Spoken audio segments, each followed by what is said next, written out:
for organizing Khalistan referendum, and I am going to respond. My response on 13th December are you ready to face my response, which is going to shake the very foundations of Indian Parliament? Delhi बनेगा खालिस्तान, दिल्ली बनेगा खालिस्तान, दिल्ली बनेगा खालिಸ್ತಾನ್, दिल्ली बनेगा खालिಸ್ತಾನ್.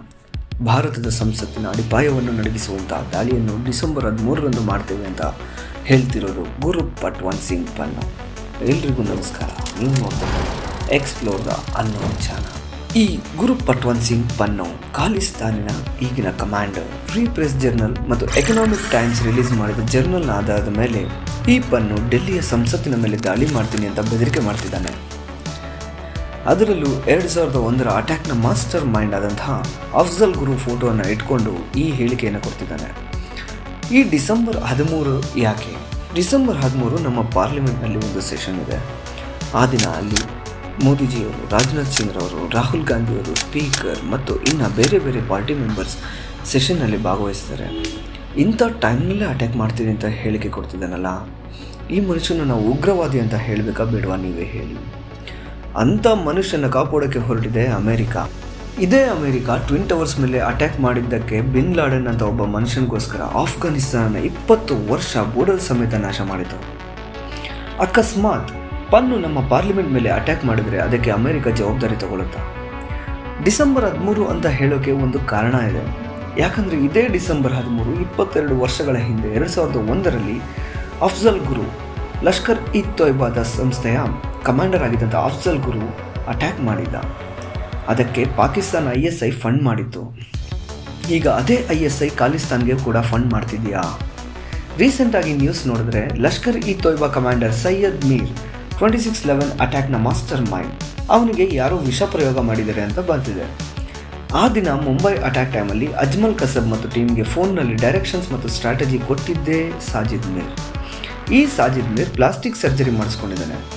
ಈ Pakistan government FATF ಸಂಸ್ಥೆಯಿಂದ ತಪ್ಪಿಸ್ಕೊಳ್ಳೋಕ್ಕೆ ನಾವು full ಸಾಚಾಗಳು, ನಮಗೆ ಏನು ಗೊತ್ತೇ ಇಲ್ಲ, ನಾವು democratic, by the people for the people type ಅಂತ ಪ್ರಪಂಚಕ್ಕೆ ಬಿಲ್ಡಪ್ ಕೊಡ್ತಿದೆ. ಇದಕ್ಕೆ ಪುಷ್ಟಿ ನೀಡುವಂತೆ ಪಾಕಿಸ್ತಾನ್ ಗೌರ್ಮೆಂಟ್ ಸಾಜಿದ್ ಮೀರ್ನ ಫುಲ್ ಹೈಟೆಕ್ ಜೈನಲ್ಲಿ ಇರಿಸಿದ್ದಾರೆ.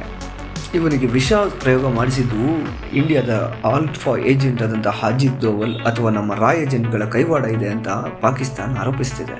ಈಗಲೂ ಆಗಲೂ ಅನ್ನೋ ರೀತಿ ಹಾಸ್ಪಿಟಲ್ನಲ್ಲಿ ಕ್ರಿಟಿಕಲ್ ಸ್ಟೇಜ್ನಲ್ಲಿ ಇದ್ದಾನೆ. ಪಕ್ಕ ಅವನಿಗೆ ನೀಚವಾದ ಸಾವು ಬಂದೇ ಬರುತ್ತೆ. ಈ ನಡುವೆ ಕಂಟಿನ್ಯೂ ಆಗಿ ಒಬ್ಬರಾದ ಮೇಲೆ ಒಬ್ಬರಂಗೆ ಲಷ್ಕರ್ ಇ ತೊಯ್ಬಾ ಕಮಾಂಡರ್ಸ್ ಮತ್ತು ಏಜೆಂಟ್ಗಳು ಎಲ್ಲರನ್ನೂ ಸಾಯಿಸ್ತಿದ್ದಾರೆ ಅಂತ ಪುಕಾರುಗಳು ಬರ್ತಿದೆ.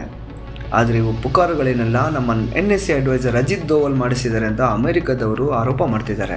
ಇದೇ ರೀತಿ 1980ರಲ್ಲಿ ಇಸ್ರೇಲ್ನ ಇಂಟೆಲಿಜೆನ್ಸ್ ಏಜೆನ್ಸಿ ಆದಂತಹ ಮೊಸಾದ್ ಹಾಗೂ 1960ರ ರಷ್ಯಾದ ಇಂಟೆಲಿಜೆನ್ಸ್ ಏಜೆನ್ಸಿ ಆದ KGB ಮೇಲೆ ಇಂಥ ಆರೋಪಗಳು ಬಂದಿದ್ದವು. ದ್ವೇಷ ಮಾಡ್ತಾ ಇದ್ದಾರೆ ಅಂದರೆ ನಿನ್ನಲ್ಲಿ ಏನೋ ವಿಷಯ ಇದೆ ಅಂತ ಅರ್ಥ ಮಾಡ್ಕೊಳ್ಳಿ. ನಮ್ಮ ಭಾರತದ ಮೇಲೆ ಇಷ್ಟೊಂದು ದ್ವೇಷ ಮಾಡ್ತಿದ್ದಾರೆ ಅಂದರೆ ನಮ್ಮ ರಾ ಏಜೆಂಟ್ಸ್ ಒಳ್ಳೆ ಪಬ್ಜಿನಲ್ಲಿ ಗುಂಡಿಟ್ಟು ಕೊಂದಂಗೆ ಲಷ್ಕರ್ ಇ ತೊಯ್ಬಾಗಳನ್ನು ಪಾಯಿಂಟ್ ಬ್ಲಾಕ್ ಮೊನ್ನೆ ಲಷ್ಕರ್ ಲೀಡರ್ ಮಗ ಆದಂತಹ ಹಫೀಜ್ನನ್ನು ಬಿಡಲಿಲ್ಲ, ಎಳೆಕೊಂಡು ಹೋಗಿ ಸಾಯಿಸಿದರು. ಸಾಜಿದ್ ಅಲಿಯನ್ನು ಸಾಯಿಸಿಬಿಟ್ರು. 26/11 ಮಾಸ್ಟರ್ ಮೈಂಡ್ಗಳೆಲ್ಲರೂ ಸರಣಿಯಾಗಿ ಸಾಯುತ್ತಿದ್ದಾರೆ. ಲೇಟೆಸ್ಟ್ ನ್ಯೂಸ್ ಅಂದರೆ ಖಾಲಿಸ್ತಾನ್ ಮೂವ್ಮೆಂಟ್ನ ಪ್ರಮುಖ ನಾಯಕನಾದಂತಹ ಜರ್ನೈಲ್ ಸಿಂಗ್ ಬಿಂದರ್ವಾಲೆ ಅಳಿಯ ಆದಂತಹ ಲಕ್ಬೀರ್ ಸಿಂಗ್ ರೋಡೆ ಪಾಕಿಸ್ತಾನ್ನಲ್ಲಿ ಹಾರ್ಟ್ ಅಟ್ಯಾಕಿಂದ ಸತ್ತು ಹೋದ. ಇದರಲ್ಲಿ ನಾವು ಗಮನಿಸಬೇಕಾದ 2 ಪಾಯಿಂಟ್ಗಳಂದ್ರೆ, ಅವನು ಪಂಜಾಬಿಂದ ಪಾಕಿಸ್ತಾನ್ಗೆ ಹೇಗೆ ಹೋದ, ಪಾಕಿಸ್ತಾನ ಅವರು ಇವನಿಗೆ ಆಶ್ರಯ ಏಕೆ ಕೊಟ್ಟರು, ಇವಾಗ ಪಾಕ್ ಅವರು ಇವನು ಸತ್ತಿದ್ದು ಹಾರ್ಟ್ ಅಟ್ಯಾಕ್ ಇಂದ ಅಲ್ಲ, ರಾದ ಕೈವಾಡ ಇದೆ ಅಂತ ಆರೋಪಿಸ್ತಿದ್ದಾರೆ. ಈಗ ಈ 2 ಇನ್ಸಿಡೆಂಟ್ ಇಂದ ಪನ್ನು ಬಂದು ನಾನು 2001 ಡಿಸೆಂಬರ್ 13ರ ಅಟ್ಯಾಕ್ ತರನೇ ನಾನು ಮತ್ತೆ ಮಾಡ್ತೀನಿ ಅಂತ ಅಮೆರಿಕದಿಂದ ವಾರ್ನಿಂಗ್ ಕೊಡ್ತಿದ್ದಾನೆ. ಇಲ್ಲೂ ISIನ ಬಿ ಟೀಮ್ ಆಗಿರೋ ಲಷ್ಕರ್ ಇ ತೊಯ್ಬಾ ಅವರ ಸರಣಿ ಹತ್ಯೆಗೆ ಪ್ರತೀಕಾರವಾಗಿ ಪನ್ನು ಮುಖಾಂತರ ಖಾಲಿಸ್ತಾನ್ ಮೂವ್ಮೆಂಟ್ ಇಂದ ರೂಪಿಸ್ತಿದೆ. ಇದರಲ್ಲಿ ISI ಅವರ ಹೊಟ್ಟೆ ಉರಿ ಕಾಣಿಸ್ತಿದೆ ಅನ್ನೋದು ನಮಗೆ ಅರ್ಥ ಆಗುತ್ತೆ. ಆದರೆ 2001 ಡಿಸೆಂಬರ್ 13 ಪಾರ್ಲಿಮೆಂಟ್ ಅಟ್ಯಾಕ್ ಟೈಮ್ನಲ್ಲಿ ವಾಜಪೇಯಿ ಅವರು ಪ್ರಧಾನಿಯಾಗಿದ್ದರು. ಒಂದು ಟೆರರಿಸ್ಟ್ ಆರ್ಗನೈಸೇಷನ್ ಡೆಲ್ಲಿಗೆ ಬಂದು ಪಾರ್ಲಿಮೆಂಟ್ ನುಗ್ಗಿ ಹೆಂಗೆ ಅಟ್ಯಾಕ್ ಮಾಡ್ತು ಅಂತ ಅಪೋಸಿಷನ್ ಪಾರ್ಟಿಯವರು ವಿಮರ್ಶೆ ಮಾಡ್ತಿದ್ರೆ, ಇದು ಸೆಕ್ಯೂರಿಟಿ ಫೇಲು, ಸೆಕ್ಯೂರಿಟಿ ಬ್ರೀಚ್ ಅಂತ ದೊಡ್ಡ ಇಶ್ಯೂ ಆಗ್ಬಿಟ್ಟಿತ್ತು. ಆಟ ಇಲ್ಲಿ ಶುರುವಾಗುತ್ತೆ. Game behind 2024 elections. ಇವಾಗಿನ ಪ್ಲಾನ್ ತಿಳ್ಕೋಬೇಕು ಅಂದ್ರೆ 2001 ಏನಾಯ್ತು ಅಂತ ಫ್ಲಾಶ್ ಬ್ಯಾಕ್ಗೆ ಹೋಗಬೇಕು. ಆಗ 5 ಜನ ಟ್ರೈನ್ ಜೈಷ್ ಎ ಮೊಹಮ್ಮದ್ ಮತ್ತು ಲಷ್ಕರ್ ಇ ತೊಯ್ಬಾ ಟೆರರಿಸ್ಟ್ಗಳು ಗೌರ್ಮೆಂಟ್ ಸ್ಟಿಕ್ಕರ್ ಹಾಕೊಂಡು ಪಾರ್ಲಿಮೆಂಟ್ ಎಂಟರ್ ಆದರು. ಅದರಲ್ಲಿ ಆಲ್ಮೋಸ್ಟ್ ಎಲ್ಲ ಎಂಪಿಸ್ ಅಲ್ಲಿಂದ ಹೋಗಿ 40 ಮಿನಿಟ್ಸ್ ಆಗಿತ್ತು. ಆದರೆ ಅವಾಗಿನ ಹೋಮ್ ಮಿನಿಸ್ಟರ್ LK ಅಡ್ವಾಣಿ ಮತ್ತು ಡಿಫೆನ್ಸ್ ಮಿನಿಸ್ಟರ್ ಹರಿನ್ ಪಾಠಕ್ ಅವರು ಇದ್ರು. ಅವಾಗಿನ ವೈಸ್ ಪ್ರೆಸಿಡೆಂಟ್ ಕೃಷ್ಣಕಾಂತ ಅವರ ಗಾಡಿ ಮೇಲೆ ಬುಲೆಟ್ ಶೂಟ್ ಮಾಡಿದ್ರು. ಹೆಂಗೋ ಸಕ್ಸಸ್ಫುಲ್ ಆಗಿ 5 ಟೆರರಿಸ್ಟ್ಗಳನ್ನು ಶಾಟ್ ಡೌನ್ ಮಾಡಿದಂತಹ ನಮ್ಮ ಜವಾನ್ಗಳು 9 ಜನ ವೀರಮರಣ ಹೊಂದಿದರು. ಆ ಸನ್ನಿವೇಶದಿಂದ ವಾಜಪೇಯಿ ಇದ್ರೆ ಇಂಥ ಟೆರರಿಸ್ಟ್ ಅಟ್ಯಾಕ್ಗಳು, ಕಾರ್ಗಿಲ್ ಅಂತ ಯುದ್ಧಗಳು ಆಗ್ತಾನೆ ಇರ್ತವೆ, ಇಂಟೆಲಿಜೆಂಟ್ ವ್ಯವಸ್ಥೆ ಫೇಲ್ ಆಗುತ್ತೆ ಅಂತ ಆರೋಪ ಹೊರಿಸಿದ್ರು. ಆದರೂ MLA ಎಲೆಕ್ಷನ್ನಲ್ಲಿ ಒಳ್ಳೆ ಪರ್ಫಾರ್ಮೆನ್ಸ್ ಕೊಟ್ಟರು. MP ಎಲೆಕ್ಷನ್ನಲ್ಲಿ ಸೋತು ಹೋದರು. ಈಗ ಸೇಮ್ ಪನ್ನು ಇದನ್ನು ರಿಪೀಟ್ ಮಾಡೋದಕ್ಕೆ ಹೊರಟಿದ್ದಾನ ಅಂತ ಪ್ಲ್ಯಾನ್. ಬಟ್ ಪನ್ನು ಯಾಕೆ ಅಟ್ಯಾಕ್ ಮಾಡ್ತಿದ್ದಾನೆ ಅಂತ ಕೇಳಿದ್ರೆ, ರಾ ಏಜೆಂಟ್ ನಿಖಿಲ್ ಗುಪ್ತನನ್ನು ಮುಗಿಸ್ಬೇಕು ಅಂತ ಪ್ಲ್ಯಾನ್ ಮಾಡ್ತಿದ್ದಾರೆ. ಬಟ್ ಯಾವಾಗ ಪನ್ನು ಏಪ್ರಿಲ್ನಲ್ಲಿ ಪಂಜಾಬ್ನ ಅನ್ಸ್ಟೇಬಲ್ ಮಾಡೋಕ್ಕೆ ಹೊರಟಂತಹ ಜೂನಿಯರ್ ಬಿಂದರ್ವಾಲೆ ಅಂತ ಕರೆಯಲ್ಪಡುವ ಅಮೃತ್ ಪಾಲ್ ಸಿಂಗ್ಗೆ ಸಪೋರ್ಟ್ ಮಾಡಿದ್ನು, ಅವಾಗಿಂದ ಅವನು ರಾ ರೆಡಾರ್ನಲ್ಲಿ ಕ್ಯಾಪ್ಚರ್ ಆಗಿಬಿಟ್ಟ.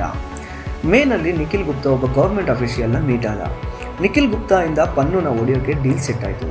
ಈ ನಿಖಿಲ್ ಗುಪ್ತಾ ಅಂತ ವ್ಯಕ್ತಿ ಪನ್ನುನ ಹೊಡೆಯೋಕ್ಕೆ ಒಬ್ಬ ಶೂಟರ್ನ ನ್ಯೂಯಾರ್ಕಲ್ಲಿ $1,00,000 ಸೆಟ್ ಮಾಡಿಕೊಂಡ. ಆ ನ್ಯೂಯಾರ್ಕ್ ಶೂಟರ್ನ ಹಿಟ್ಮ್ಯಾನ್ ಅಂತ ಕರೀತಾರೆ. ಬಟ್ ಇಲ್ಲಿ ಟ್ವಿಸ್ಟ್ ಏನಂದರೆ, ಆ ಹಿಟ್ಮ್ಯಾನ್ ಅನ್ನೋನು ಅಮೆರಿಕದ ಅಂಡರ್ ಕವರ್ CIA ಏಜೆಂಟ್ ಆಗಿರ್ತಾನೆ. ಈ ಏಜೆಂಟ್ ನಿಖಿಲ್ ಗುಪ್ತಾ ಜೊತೆ ಆಗಿರೋ ಎಲ್ಲ ಸಂಭಾಷಣೆ, ಕಾಲ್ ರೆಕಾರ್ಡಿಂಗ್, ಚಾಟ್ ಲಿಸ್ಟ್ಗಳನ್ನು ರೆಕಾರ್ಡ್ ಮಾಡಿಕೊಂಡು ಮನಿ ಟ್ರಾನ್ಸಾಕ್ಷನ್ನ CIAಗೆ ಕಳಿಸಿಕೊಡ್ತಾನೆ. ಈ 15 ಪೇಜ್ ರಿಪೋರ್ಟ್ನ ಪ್ರೂಫ್ ಆಗಿ ಇಟ್ಕೊಂಡು ಭಾರತಕ್ಕೆ ಅಮೆರಿಕ ಬೆದರಿಕೆ ಹಾಕ್ತಿದೆ. ಪನ್ನು ಅನ್ನೋನು ಅಮೆರಿಕ ಸಿಟಿಸನ್, ಅವನ್ನ ನೀವು ಹೇಗೆ ಸಾಯಿಸ್ತೀರಾ? ನಮ್ಮ ನೆಲದಲ್ಲಿ, ನಮ್ಮ ದೇಶದಲ್ಲಿ ನಮ್ಮ ಪ್ರಜೆನ ಸಾಯಿಸಿದ್ರೆ ಇಂಟರ್ನ್ಯಾಷನಲ್ ಕ್ರೈಮ್ ಆಗುತ್ತೆ ಮತ್ತು ಇದು ಇಂಟರ್ನ್ಯಾಷನಲ್ ಹ್ಯೂಮನ್ ರೈಟ್ಸ್ನ ಉಲ್ಲಂಘನೆ ಮಾಡುತ್ತೆ. ಮತ್ತು ನಿಖಿಲ್ ಗುಪ್ತಾನ ಏನು ಮಾಡಿದ್ರು? ಇಂಡಿಯಾ ಅಮೆರಿಕಾಗೆ ಹೇಗೆ ರೆಸ್ಪಾಂಡ್ ಆಯಿತು? NSA ಏಜೆಂಟ್ ಅಜಿತ್ ದೋವಲ್ನ ಪಾತ್ರ ಏನು ಮತ್ತು ಪನ್ನುನ ಮುಂದಿನ ನಡೆ ಏನಾಗಿರ್ಬೋದು? ಇದನ್ನೆಲ್ಲ ಪಾರ್ಟ್ 2ನಲ್ಲಿ ತಿಳಿಯೋಣ. ಧನ್ಯವಾದ. ಇಷ್ಟ ಆದರೆ ಚಾನಲ್ನ ಸಬ್ಸ್ಕ್ರೈಬ್ ಮಾಡಿ, ಲೈಕ್ ಮಾಡಿ ಮತ್ತು ಶೇರ್ ಮಾಡಿ. ಧನ್ಯವಾದಗಳು.